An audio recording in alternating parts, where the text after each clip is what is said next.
Good day mga ka-crown! Your pageant tita, Tita Ella. Mga ka-crown, tatlong beauty queens pa ang muling magbabalik at sasabak sa Miss Universe Philippines stage this year. Mga tunay na pageant veterans na nakapakitang gilas na sa international stage, dala ang ganda, talino at husay ng isang Filipina.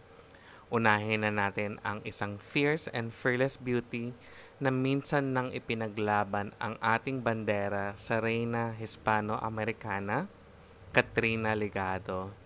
Iba ang atake ni Ate Girl this time. Maganda at malinis ang kanyang press presentation. Sabi nga niya, she definitely improved ang kanyang mga weaknesses sa kanakaraang edition. So, we will expect more from her this time. Second, mula sa pagiging Miss Earth Philippines Fire and minsan na ring lumaban sa Miss Supranational, Chanel Olive Thomas.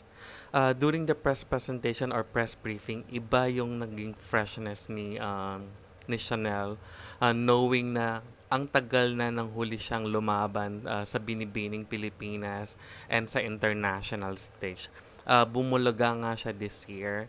So they just have to maintain that look and freshness aura para makipagsabayan sa mga bago.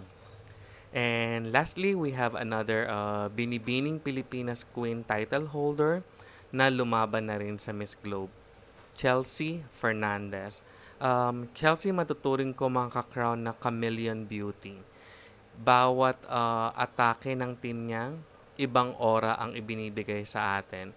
Ang pinaka-strong na look na naibigay ni Chelsea is during her Binibining Pilipinas stint. Kaya nga siguro nasungkit niya ang Miss Globe. Kung saan nakabakbakan na niya that time si Yana. So makikita silang muli this year. And sino ang papalarin na makakuha ng corona sa kanilang dalawa sa edisyon na ito? And malaki ang advantage nilang tatlo dahil sa experience. Pero hindi din dapat mapakampante dahil madami ding fresh faces na handang makipagpuksaan sa kanila.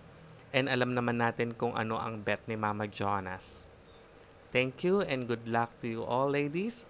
Your pageant tita, Tita Ella.